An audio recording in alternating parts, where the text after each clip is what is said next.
Está bien. Entonces, bueno, dentro de la temporalidad la podemos clasificar en aguda, subaguda o crónica. Partimos del tiempo o del inicio de la exposición al fármaco, cuando es aguda entre 1 a 7 días de la exposición y el inicio de la lesión renal, subaguda después de los 7 días, pero antes de los 90 días, que es más o menos la misma clasificación que se utiliza en CADIGO para definir lesión renal aguda, enfermedad renal aguda y enfermedad renal crónica. Solo que aquí es el tiempo de exposición y el desarrollo de la lesión renal. Si nos regresamos al cuadrito anterior, vamos a ver que la mayoría de los fármacos betalactámicos, la temporalidad del desarrollo de la lesión es entre agudo o subagudo, y la mayoría de los fármacos como aminoglucósidos, vancomicina, los antifúngicos, anfotericina y los antivirales, el aciclovir, tienen una temporalidad aguda. Ahora, acá está lo de los fenotipos. Los 4 fenotipos que comentábamos en la primera columna, que es de lesión renal aguda, incluimos a la necrosis tubular aguda y la nefritis intersticial aguda. Dentro de las lesiones glomerulares, las características de la presentación son pacientes que se presentan con hematuria glomerular o con proteinuria. Dentro del fenotipo de nefrolitiasis o cristaluria, pues como tal son evidenciar cristales en la microscopía o en el sedimento urinario, o nefrolitiasis a través de un estudio de imagen.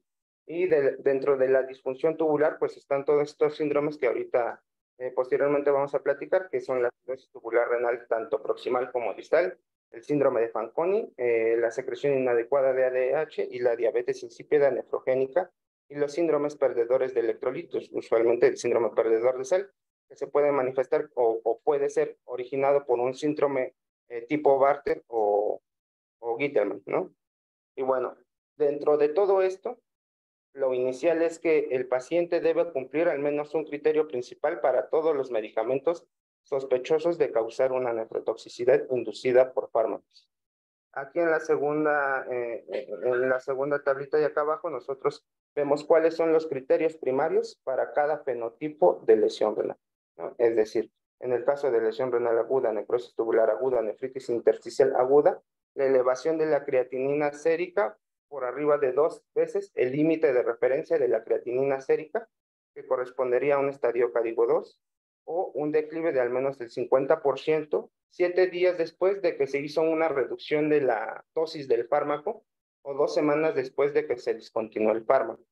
Esos son los criterios primarios para, en este caso, el fenotipo de necrosis tubular o nefritis intersticial aguda. Para el fenotipo de desorden o lesión glomerular está la hematuria y la proteinuria.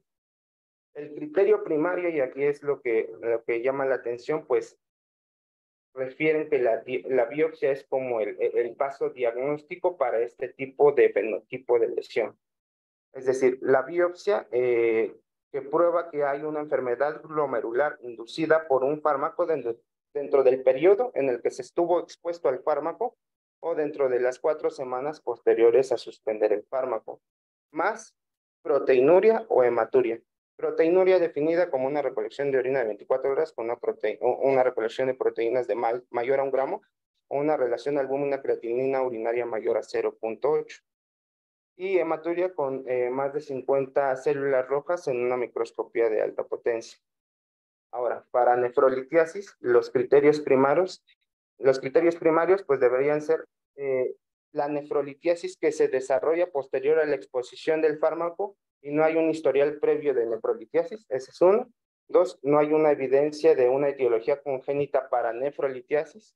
Número 2, si este tipo de nefrolitiasis es obstructiva, pues que corresponda a una elevación de creatinina en etapa 2 de CADIGO, y si no es obstructiva, que tenga cristales en el análisis de orina o piedras en los estudios de imagen.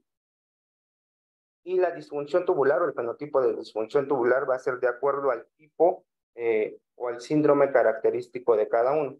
Es decir, para los trastornos glomerulares, los pacientes que presentan hipofosfatemia o glucosuria usualmente entrarían dentro del fenotipo de síndrome de Fanconi, pero no es el único tipo de lesión tubular que pueden generar los fármacos.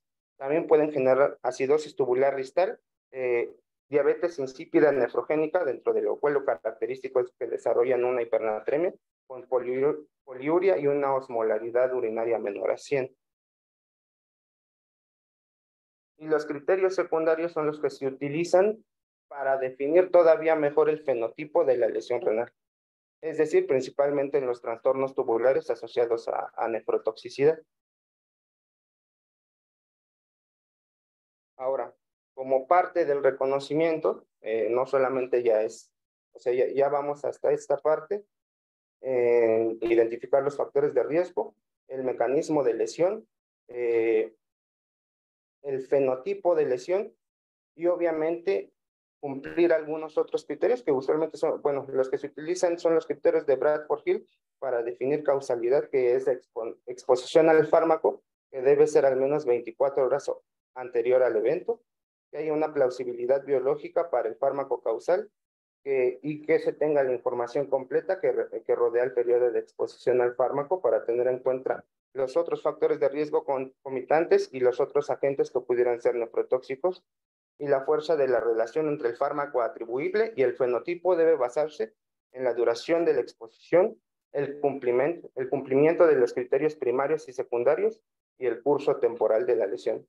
Y todo esto es lo que acabamos de platicar en las diapositivas previas.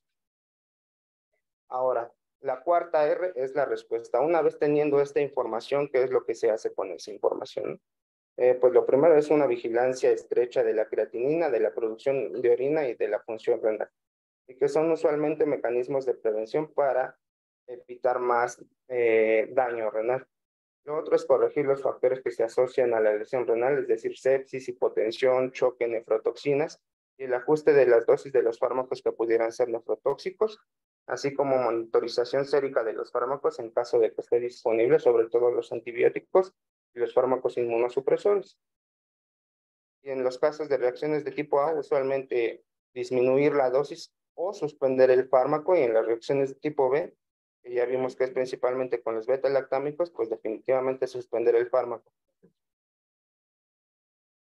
Y las otras partes de la R, que son el soporte renal, la rehabilitación y, bueno, la investigación. El soporte renal, pues definir el momento óptimo de la terapia de reemplazo para el paciente que se sospecha que es una nefrotoxicidad inducida por fármacos, el ajuste del fármaco al momento del destete de la terapia de reemplazo renal. Dentro de la rehabilitación, pues siempre, y eso es en todos los pacientes con lesión renal aguda, muchas veces los pacientes después de 7 días pueden permanecer en enfermedad renal aguda antes de los 90 días o pueden desarrollar enfermedad renal crónica, y eso lo vamos a ver en la evolución al alta del paciente, y obviamente limitar la exposición al fármaco al que se expuso aquí en hospitalización o en el medio ambulatorio. Y dentro de la investigación, bueno, toda esta información o la mayoría de la información es recopilada de sistemas electrónicos de los hospitales, es decir, de estudios retrospectivos en los cuales se analizaron cada uno de los factores de riesgo, y entre los que se ponderó que había fármacos nefrotóxicos a los cuales se podía asociar una lesión renal aguda. Sin embargo, en la mayoría de estos estudios, el diagnóstico confirmatorio, que muchas veces requiere o en algunas veces requiere una biopsia, no se lleva a cabo. Simplemente es como una respuesta terapéutica a ver si con la suspensión del fármaco esa lesión renal remite. Y bueno, esto es como parte de las 6 R's en la medida en que sea posible, que esté disponible el recurso en el hospital, y para incrementar como esta fenotipificación de la nefrotoxicidad inducida por fármacos, cuando sea viable y esté indicado, pues realizar la biopsia para definir mejor el tipo de lesión renal que presente el paciente. Sí, hay una fuerza grande de probabilidad para que el nefrotóxico esté generando esa lesión renal aguda, siempre y cuando todo lo que circunda a esa exposición se haya mitigado o al menos se haya controlado, ¿no? Entonces, bueno, aquí vamos a hablar de un grupo general de fármacos y un poco de sus mecanismos de acción. Los más comunes que mencionamos al inicio son los antibióticos, y dentro de los antibióticos, pues los aminoglucósidos a través de necrosis tubular aguda y los betalactámicos a través de nefritis intersticial aguda son los antibióticos que más comúnmente generan lesión renal aguda. Y este esquema nos ejemplifica un poco dónde se puede generar o dónde puede estar el daño de acuerdo al fármaco que se administra, ¿no? El fenotipo de una lesión glomerular pues puede ser una glomerulosclerosis focal y segmentaria, por ejemplo, en los pacientes con osteoporosis que están en tratamiento con bifosfonatos, la enfermedad de cambios mínimos, la vasoconstricción aferente severa, que usualmente se ven en fármacos como la anfotericina B y los aminoglucósidos, y la microangiopatía trombótica. Estos fármacos que generan microangiopatía trombótica, la mayoría son asociados a quimioterapia, principalmente platinos, junto con agentes alquilantes como la ifosfamida o la ciclofosfamida. Ahora, a nivel del túbulo contorneado proximal, pues se puede generar necrosis tubular aguda, nefritis intersticial aguda, o el mismo síndrome de Fanconi, o tipo Fanconi, y a nivel del conducto colector, acidosis tubular renal, diabetes insípida nefrogénica o nefropatía por cristales. Los betalactámicos, bueno, la nefrotoxicidad usualmente es mayor en los carbapenémicos que en las cefalosporinas y en las penicilinas, aunque sí hay alguna discordancia entre los artículos revisados. Algunos sugieren que las penicilinas incluso pueden ser más nefrotóxicas que las cefalosporinas y los carbapenémicos. La prevalencia en realidad en estos dos estudios varía desde el 0.5 hasta el 50% de lesión renal, y el mecanismo principal de lesión en los betalactámicos es en la nefritis intersticial aguda. Como le mencionamos, la temporalidad puede ser aguda o subaguda, se puede presentar antes de los 7 días de exposición o hasta los 90 días de la exposición. Y las manifestaciones de la nefritis intersticial aguda, pues usualmente es una lesión renal aguda no oligúrica con una proteinuria de proteínas de bajo peso molecular. Las proteínas de bajo peso molecular o la proteinuria tubular, como le denominan, pues son proteínas como la beta-2 microglobulina o la alfa-1 microglobulina. También se pueden presentar como hematuria y piuria estéril. Y la tríada, que es eosinofilia, eosinofiluria con fiebre y rash, usualmente se presenta en menos del 10% de los pacientes. Otras manifestaciones y mecanismos de lesión es la nefropatía por cristales, usualmente en pacientes tratados con amoxicilina en dosis altas y ceftriaxonas, pero este es un mecanismo muy raro de lesión. Y el tratamiento, pues usualmente es suspender el fármaco y administrar esteroide en las etapas tempranas en las que pues, se identifica la nefritis intersticial aguda. Los aminoglucósidos, recordar un poquito de su mecanismo de acción, que se unen a la subunidad 30S del ribosoma, inhiben la síntesis de proteínas, pues el 99% de ellos es eliminado por la orina sin un metabolismo previo, y la nefrotoxicidad también varía de acuerdo al aminoglucósido utilizado. La gentamicina dentro del grupo de los aminoglucósidos es el que tiene mayor riesgo de lesión tubular proximal, seguido de la tobramicina y de la amicacina.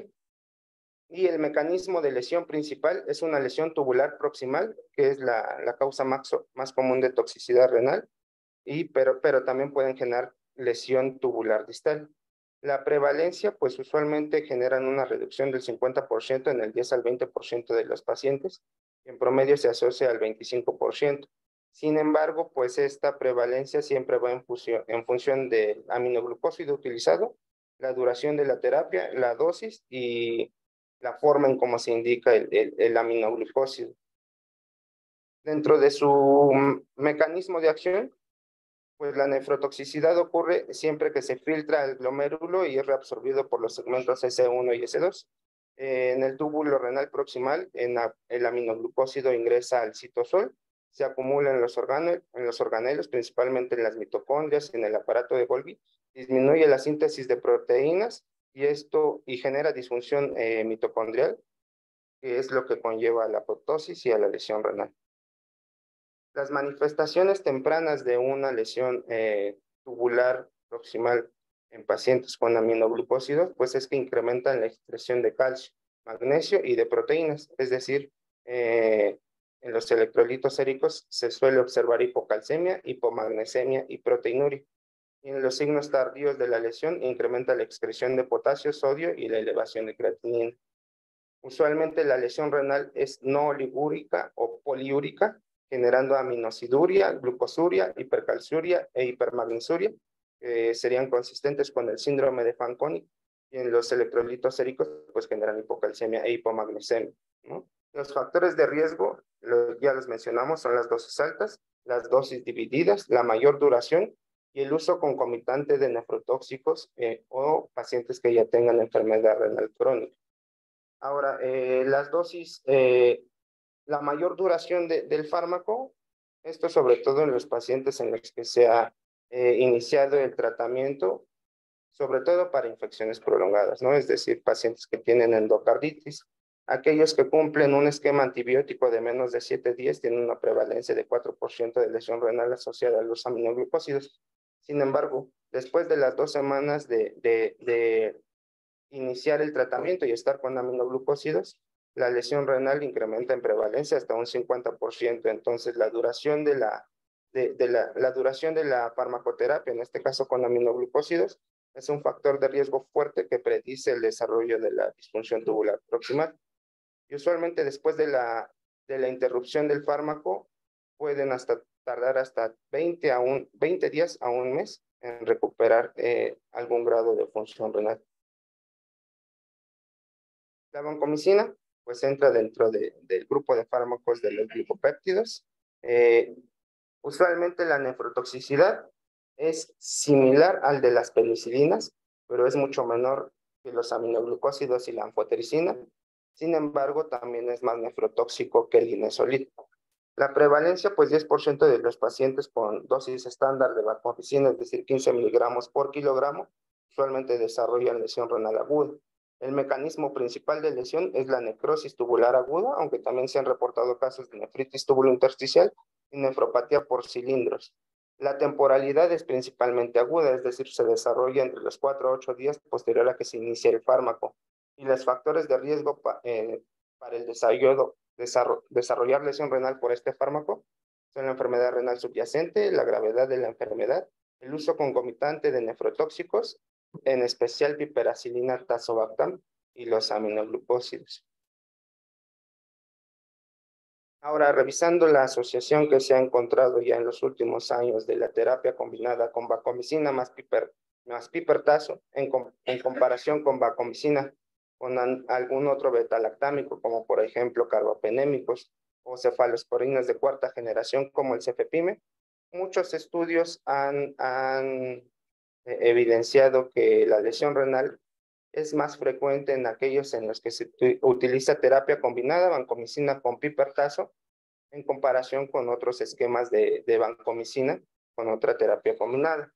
Usualmente esta combinación incrementa un riesgo de 2 a 3 veces la incidencia de lesión renal y ocurre en el 22% de los pacientes para vancomicina pipertazo en comparación con 12.9% para otras combinaciones con vancomicina. Me refiero a vancomicina con carbapenémico o vancomicina con cefepime. El pipertazo como tal y en monoterapia rara vez se asocia a lesión renal, como lo vimos en la tablita previa. El mecanismo de lesión es una reacción tipo B y principalmente es por nefritis intersticial aguda. La temporalidad, cuando se utiliza esta terapia combinada, usualmente el desarrollo de la lesión renal es más temprana, es decir, en los 3 a 5 días posterior a la exposición de ambos fármacos, contra 4 a 8 días con la vancomicina sola. El mecanismo de lesión pues, es necrosis tubular aguda o nefritis intersticial aguda, principalmente una lesión renal aguda, CADIGO 1. Y pues los factores de riesgo para desarrollar lesión renal por esta terapia combinada, pues es la concentración mínima de vancomicina, que es de 15 a 20 microgramos sobre mililitro, o dosis altas por día, que es mayor a 4 gramos por día. También es mayor la lesión renal en pacientes con obesidad y enfermedad renal crónica. Dentro de los mecanismos de lesión propuestos para esta terapia combinada, pues la vancomicina, ya lo comentamos, es un fármaco que genera lesión tubular principalmente por estrés oxidativo, es decir, altera el metabolismo de la célula del túbulo y aparte genera disfunción mitocondrial. La disfunción mitocondrial va a generar una activación de muerte celular a través de la vía de las caspasas. Ese es el mecanismo propio de la vancomicina Sin embargo, del pipertazo asociado a vancomicina es lo que todavía se sigue investigando.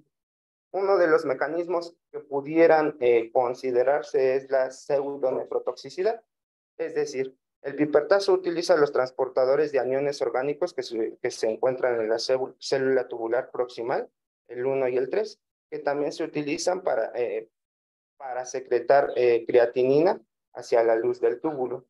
Al ser saturados estos transportadores con piperacilina, disminuye la secreción tubular de creatinina y por lo tanto incrementa sus concentraciones séricas.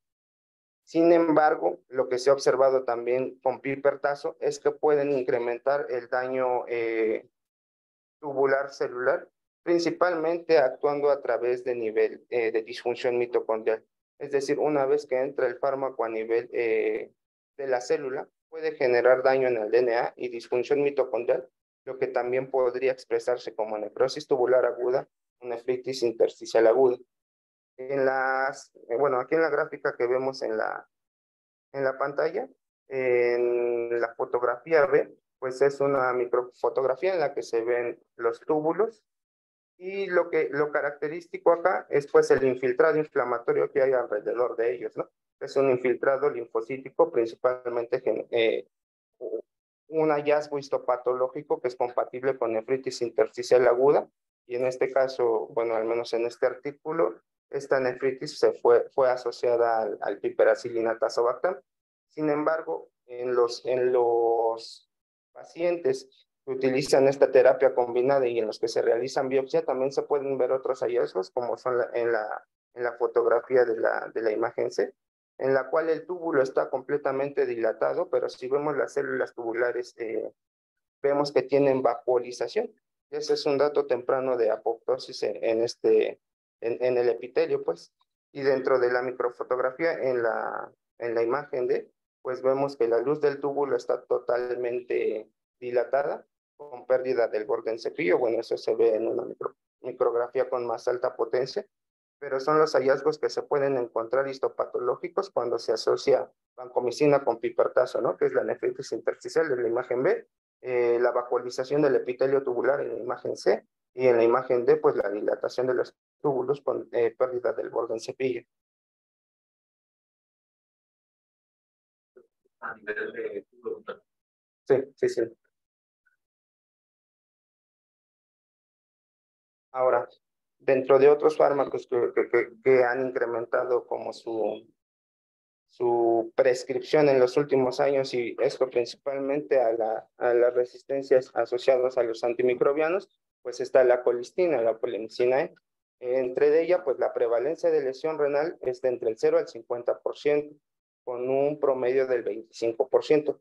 Los factores de riesgo, pues usualmente son las dosis del fármaco, mayores a 5 miligramos por kilogramo día, la duración de la terapia, los nefrotóxicos concomitantes, principalmente vancomicina y AINES.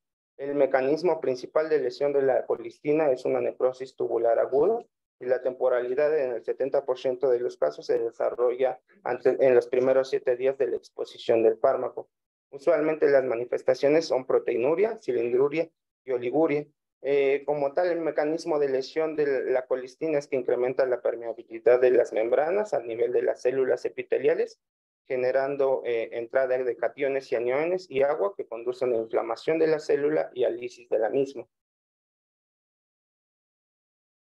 El antiviral, y bueno, uno de los que también usamos aquí en el servicio, pues es el aciclovir. El mecanismo de acción es que inhibe la DNA polimerasa viral, y el 60 al 90% se elimina en la orina sin metabolismo hepático previo, y tiene una baja solubilidad en la orina, lo que promueve su cristalización. El principal mecanismo de lesión del aciclovir es la formación de cristales, y esto usualmente ocurre 24 a 48 horas posterior a la administración del mismo. La prevalencia estimada de la lesión asociada a aciclovir es del 12 al 48%, aunque en algunos otros casos también se ha visto que pueden desarrollar nefritis intersticial aguda. Y las manifestaciones clásicas, pues es en la microscopía observar cristales en forma de aguja, en microscopía de luz polarizada, hematuria y piuria estéril. Los factores de riesgo para desarrollar lesión por aciclovir es la infusión intravenosa rápida y unas altas dosis del fármaco mayores a 1500 miligramos por metro cuadrado.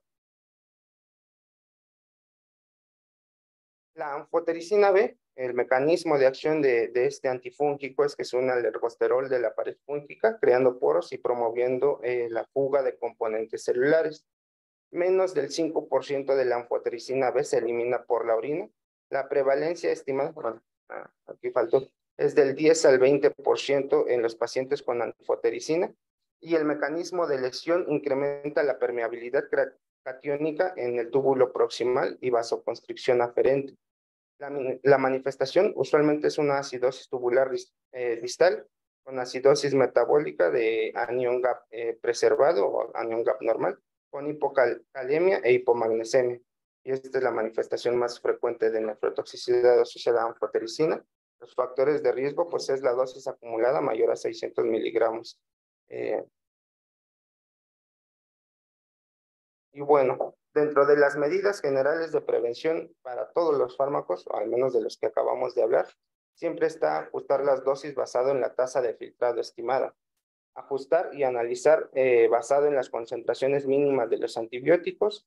En este hospital no se tienen disponibles, pero la vancomicina es uno de los fármacos en los cuales se puede dar monitorización por concentraciones mínimas o área bajo la curva.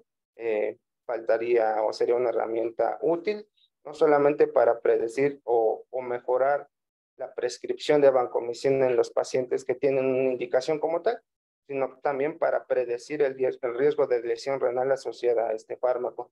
La hidratación apropiada durante el curso de la antibioticoterapia, y esto principalmente en los antivirales como el aciclovir.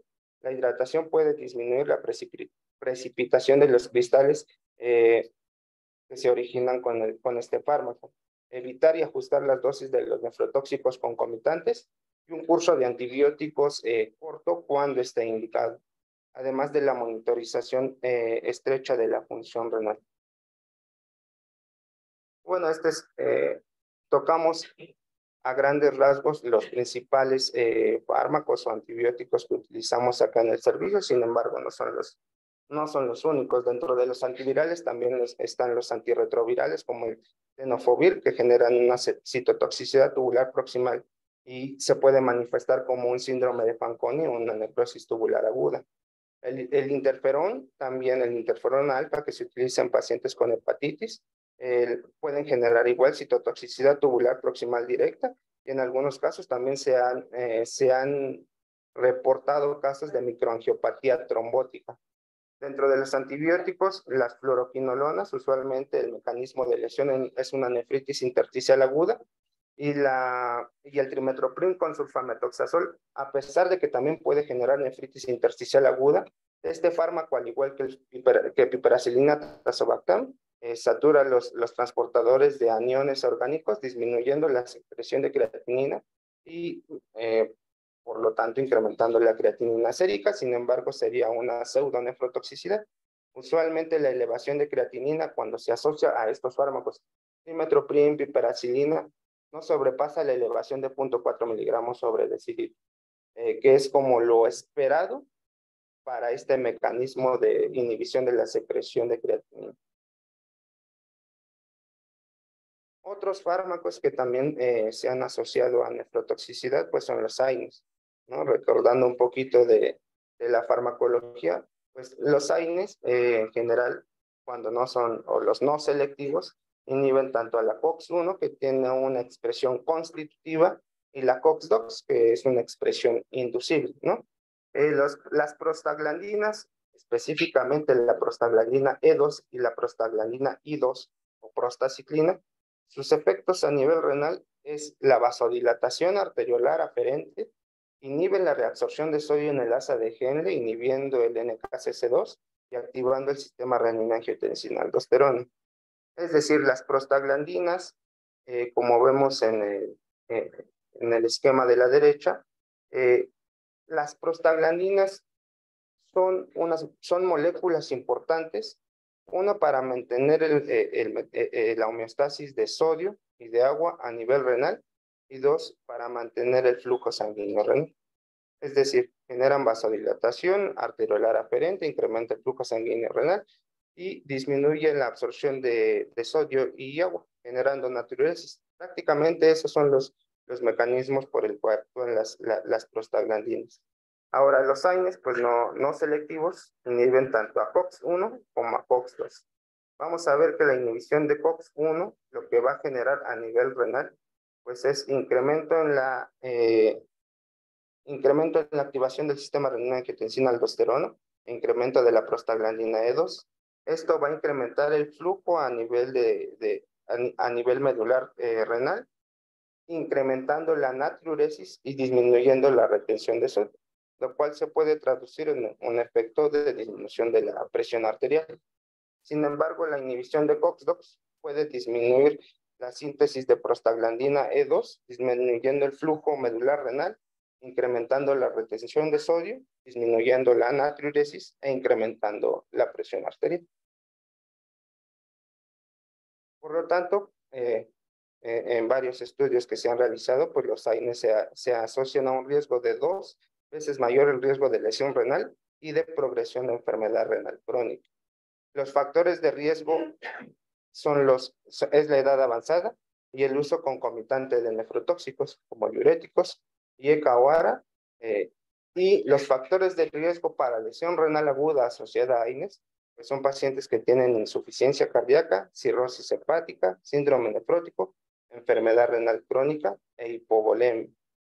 Otro mecanismo que se ha asociado no solamente a lo hemodinámico en este efecto de los AINES, es que también pueden generar nefritis intersticial aguda. Y usualmente es con el naproxeno, el ibuprofeno y el fenoprofeno. De hecho, se dice en algunos estudios que la segunda causa de nefritis intersticial aguda después de los antibióticos son los AINES. Y las manifestaciones usualmente son piuria estéril y proteinuria. Y bueno, de nefrooncología es un tema muy amplio. La verdad es que de los agentes quimioterapéuticos que más solemos observar aquí en la práctica, o al menos aquí en el piso de medicina interna, son los platinos, y en pacientes también reumatológicos, pues son los agentes alquilantes, ¿no? Los platinos, en específico el cisplatino, pues el mecanismo de acción es que inhibe la replicación del DNA. Sus efectos adversos son las náuseas, los vómitos, la supresión de médula ósea, ototoxicidad y neurotoxicidad. La nefrotoxicidad es mayor con el cisplatino que con el carboplatino y el oxaliplatino. Los factores de riesgo son la edad, la desnutrición, la deshidratación, insuficiencia cardíaca, cirrosis, diabetes y pacientes con enfermedad renal crónica o uso concomitante de nefrotóxicos. Y usualmente la prevención es con infusión de solución salina y además suplementación de magnesio. Ahora, la prevalencia de la nefrotoxicidad asociada a platinos usualmente oscila entre el 20 y el 30%. El principal mecanismo de lesión es la lesión tubular proximal, y las manifestaciones usualmente es con hipomagnesemia por hipermagnesuria. Usualmente esto se presenta entre el 40 al 100% de los pacientes que inician o están en tratamiento con cisplatino. Y otros mecanismos de lesión renal, aunque más raros, son el síndrome de Fanconi, la acidosis tubular renal distal y la microangiopatía trombótica. La temporalidad puede variar desde aguda hasta subaguda, siendo el inicio de la lesión entre los 3 a 5 días después de la exposición. Entonces, como vemos aquí en el cuadro de la derecha, el cisplatino pues se introduce a la célula del epitelio tubular proximal a través del transportador de cationes orgánicos, que también es ya lo mencionamos, es el transportador para la secreción tubular de creatinina, de piperacilina tazobactam y de trimethoprim con sulfametoxazol. Una vez que ingresa a la célula, dentro de la composición del platino, los ligandos cloroterminales que tiene el platino sufren un mecanismo o sea, ese cloro es sustituido por agua. Al ser sustituido por agua, como lo vemos aquí en la molécula como tal de agua, pueden generar lesión en el DNA de la célula, activando vías de apoptosis, principalmente a través de PUM-alfa.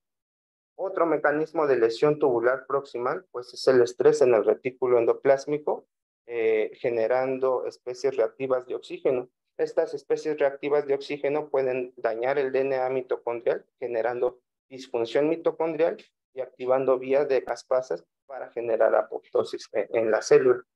Entonces, el mecanismo principal de lesión de los platinos, número 1 es el daño del DNA celular. Número 2 es la generación de especies reactivas de oxígeno, lo cual puede generar disfunción mitocondrial y apoptosis. Los otros, el otro grupo de agentes quimioterapéuticos, pues es la ciclofosfamida y la ifosfamida, que son agentes alquilantes de la familia de las mostasas nitrogenadas. El mecanismo de acción es que interfieren con la replicación del DNA, formando enlaces cruzados de DNA y producción de RNA. El metabolito activo es la mostasa fosforamida y el metabolito tóxico principalmente para la vejiga es la acroleína. El mecanismo de lesión es principalmente a través de una lesión tubular proximal, y la expresión de esta lesión tubular proximal puede ser como un síndrome tipo Fanconi, pero también se puede generar una secreción inadecuada de ADH o cistitis hemorrágica. Los principales efectos adversos asociados a la ciclofosfamida son náuseas, vómitos, supresión medular y cistitis hemorrágica. Para la cistitis hemorrágica, uno de los fármacos de prevención pues es el Mesna y la hidratación con solución salina. Los factores de riesgo asociados a la lesión renal por estos agentes alquilantes es la exposición a cisplatino, la enfermedad renal crónica subyacente y las dosis acumuladas mayores a 80 gramos sobre metro cuadrado. Al igual que, pues, que los antibióticos, los agentes quimioterapéuticos se dividen en clases. Están la clase de los platinos, de los agentes alquilantes, de los antimetabolitos. Los agentes alquilantes, pues ya los que mencionamos, la ciclofosfamida, la ifosfamida, el busulfán y el melphalan, que a grandes rasgos los que generan es lesiones entrecruzadas del DNA e inhiben la producción de RNA. Y los antimetabolitos, pues son la capecitabina, la citarabina, la fludarabina y el principal, pues el 5-fluorouracilo, que inhiben la incorporación del DNA, la incorporación de nucleótidos al DNA. Y estos son los principales mecanismos de lesión que pueden generar cada una de esta clase de fármacos, tanto los platinos como los agentes alquilantes y los antimetabolitos. Y bueno, ya a manera de resumen y como esquema, pues está este articulillo de Nature, en el que cada uno de los fármacos que podemos observar tiene un mecanismo de lesión y, digamos, un sitio de lesión estructural que se puede manifestar como uno de los 4 fenotipos de los que platicamos inicialmente. Por ejemplo, en pacientes con falla prerrenal aguda, los IECAS, los AINES, los ARA, también la ciclosporina o el tacrolimus y los agentes diuréticos como la furosemida. A nivel del túbulo proximal, los fármacos que platicamos, pues el cisplatino, los agentes alquilantes como la ifosfamida, la ciclofosfamida, pero también los antivirales como el tenofovir o el adefovir. A nivel del asa de Henle, los AINES también pueden generar nefritis intersticial, algunos antibióticos como los beta-lactámicos y la vancomicina, y la cristaluria o la nefrotoxicidad por cristales con el aciclovir. A nivel del conducto colector, principalmente la diabetes insípida nefrogénica inducida por litio y la amilorida, y la nefrolitiasis asociada a lesión renal en pacientes con cristaluria por metrotexate o cristaluria por aciclovir o indinavir. Y bueno, esto es todo por mi parte.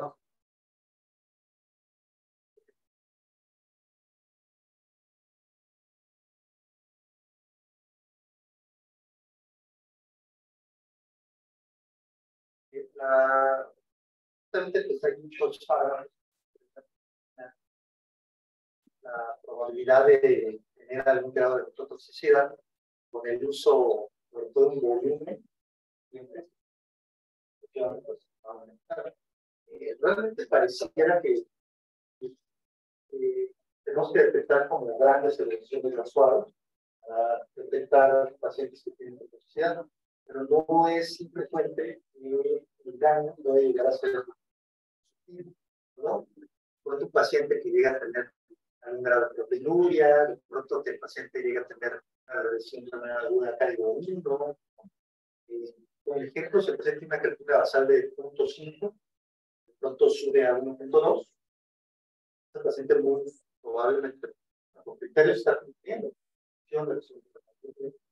pero rara vez se le pone como énfasis, porque los niveles de azuados no son tan elevados, muy probablemente pues leña o una cirrosis importante. Ello hace que las medidas preventivas se demoren. Entonces es muy importante dar pequeños cambios, ¿no? Para que los sexuados y ya el segundo punto relevante es lo que habíamos retomado de la evaluación paciente con real, los pacientes sobrecargados, ¿no? Entonces, que tienen un grado de sobrecarga, lo que nosotros necesitamos hacer primero es ajustar la creatinina para esa sobrecarga. Tenemos un paciente que está intubado, tiene ya muchos días, bueno, lo más probable es que el paciente desarrolle cierto grado de sobrecarga volúmica. Aplicando la fórmula que les había contado, es el grado corporal total del paciente más el grado de sobrecarga del grado corporal total por la creatinina sérica. Lo más probable es que la creatinina suba un poquito más, ¿no? Dependiendo de qué tan expandido el volumen está el paciente. De pronto, si el paciente tiene 1,2 de CREA y de pronto corregida sube a 1,8, 1,9, su basal está por debajo de 1, lo más probable es que cuando uno calcule el NRD, el grado o destinación filtrado sea más bajo que uno sospechaba. La creatinina actual, que es la creatinina que no es en el laboratorio. Entonces, cuando lo vemos mucho, por ejemplo, en la coroterapia, porque nos interconsultan todos los días, ¿no? Todos los días. Entonces, el paciente frecuentemente desarrolla un grado de sobrecarga y las dosis que manejan de banco o de cualquier otro fármaco, pues a veces están por arriba de lo que deberían de tener. Nos interconsultan por lesión renal aguda. De pronto, muy frecuentemente, el caso de una toxicidad bajo o X o Y toxina puede estar relacionado porque el ajuste no es el apropiado. Entonces, recuerden que hay que ajustar las creatininas para llegar al sobrecarga. Muy importante, eso va a disminuir la incidencia de toxicidad. El segundo punto muy relevante es que ya específicamente ya en estos cuadros, por si te pones a la última, es el proyecto del techo, pues ahí viene, ¿no? Ahí claramente los función acorde a mecanismo.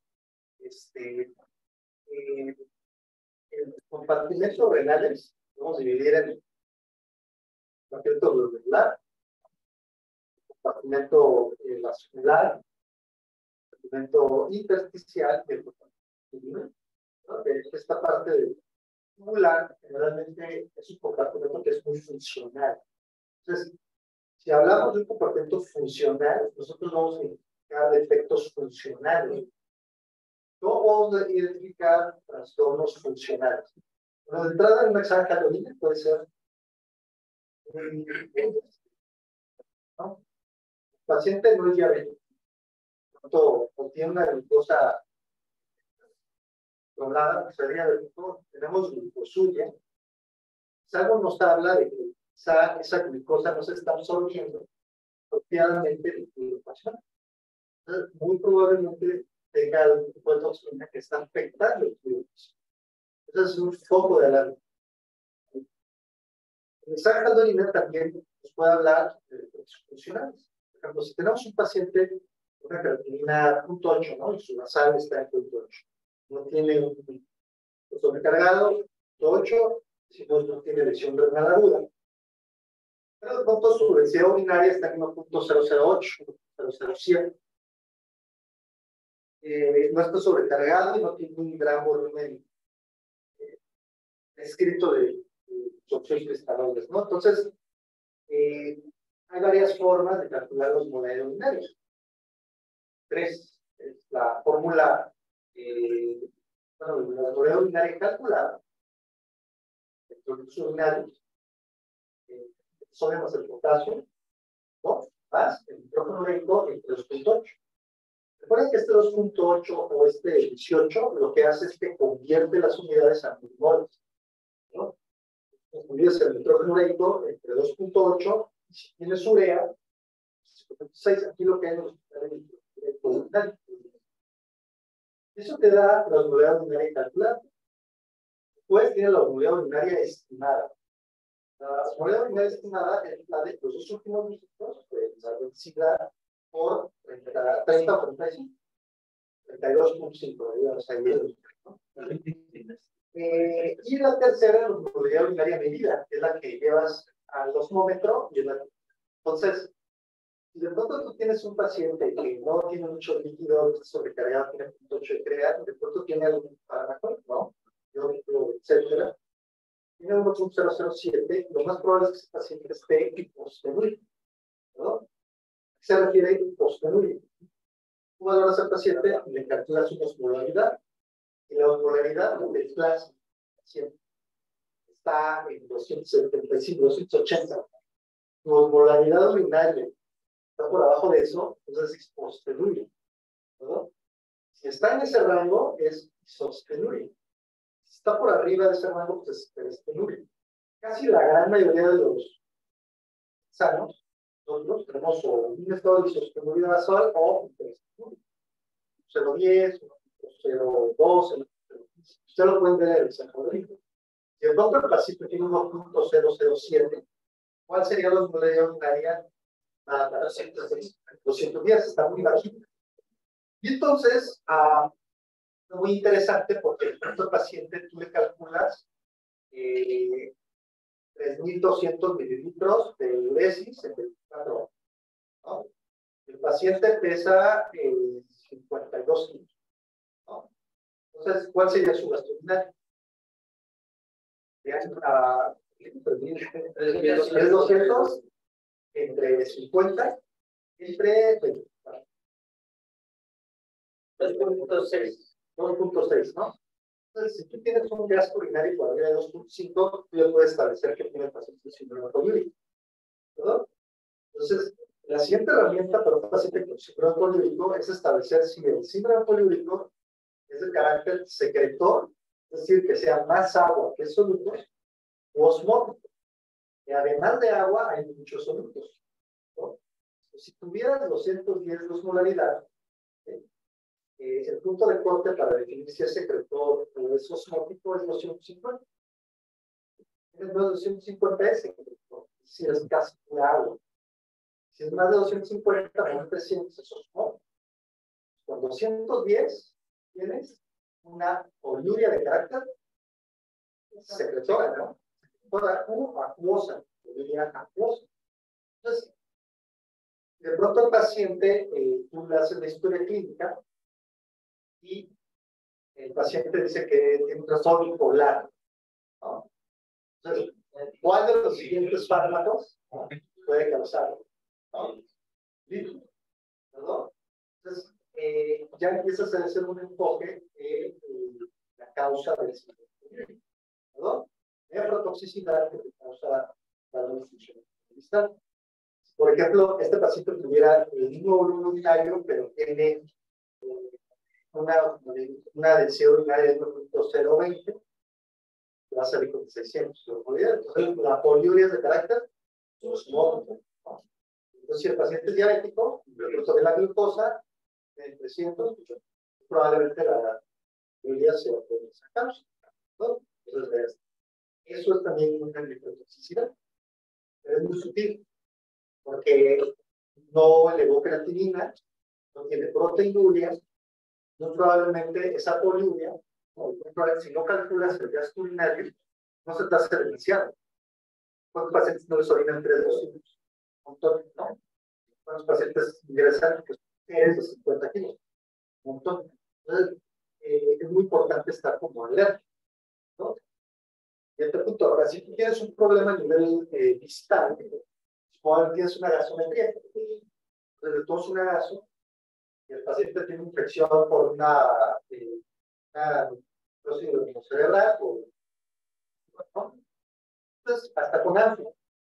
Y el paciente de pronto desarrolla una lesión renal aguda, que es una acidosis metabólica pura, y le calculas tú una brecha anémica. Supongamos que el paciente tiene un sodio de 142, tiene un cloro de 118, tiene un carbonato de 19. ¿Qué brecha anémica tendrías? Sería 52, 18, 19. 5, ¿no? Y el paciente tiene albúmina de 2.2. Tiene que hacer, que es la fórmula de Fish, ¿no? Es 4 menos la albúmina por 2.5 más la brecha anémica. Es 4 menos 2.1. ¿Sale? 1 por 2.5. Eso, más la brecha anémica excedente, 5, ¿no? Esa sería la brecha anémica que deben usar para clasificar el trastorno de la base. Pero de todas formas, ¿cómo la vamos a catalogar? Aún corregida no alcanza. Es una brecha anémica. Entonces tú le tomas un examen de orina y el paciente tiene un pH urinario de 6.8. ¿Cierto? ¿Qué sospecha? ¿Verdad? Generalmente la pipí lo que trata de hacer es eliminar, cuando está ácida la sangre, trata de eliminar ácido, entonces la orina tendría que estar ácida, pero no está ácida, está alcalina. ¿Cuánto es alcalino para la orina? Más 6, ¿no? Si tiene una acidosis, tendría que estar un pH urinario de 5, o menos de 6, 5.5, más. Y de pronto tiene 6.5, tiene 7. Un paciente tiene un trastorno de acidosis urinaria. Ese paciente tiene una tubería. Fíjense, no está muriendo, no le voy a creatinina, no tiene proteinuria. ¿Cuántos casos así muy probablemente se los dan? Un montón. El paciente tiene daño renal, tiene lesión, pero no una lesión renal por infección, una lesión renal por una disfunción tubular. ¿No? El paciente tiene una acidosis tubular renal, probablemente. ¿No? Entonces, en ese sentido, ¿cuál sería la causa probable? ¿No? Otros fármacos pueden provocar lesiones distales. De los que ustedes van a ver, ANFO, latinos, ¿verdad? Y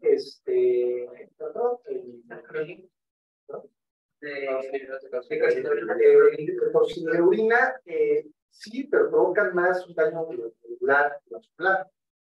Sobre todo platinos y ANFO, ¿no? Por esta es más un daño molecular proximal. La calcineurina está, pero renal, closporina y rodinos, ¿no? Entonces, como el daño predominante, ¿no? Entonces, a nivel distal, ¿qué tenemos? Tiene un síndrome de poliúricos, ya hemos dicho, como abordar los litios, tiene ANFO, tiene latinos, ácido tubular renal, y tubulopatías funcionales como Gitterman ovales, ¿no? ¿Cómo los vamos a abordar ahí? Pues lo que tenemos que hacer es valorar los electrolitos séricos, ¿perdón? Electrolitos séricos particularmente son muy sensibles a ajustarse o tirarse cuando hay una disfunción tubular distal. Potasio y magnesio. Todo potasio y magnesio. Entonces, el paciente tiene hipercalemia o hipocalemia y el paciente tiene hipomagnesemia. La magnesemia casi nunca hay, pero hipomagnesemia. ¿No? Entonces, ¿qué es lo que tienes que hacer? Fracciones excretadas. ¿Qué fracciones excretadas? Fracciones excretadas de potasio o fracciones excretadas de magnesio. ¿No? Para fracciones excretadas de potasio puedes utilizarla o hay una forma más sencilla que es el cociente Q.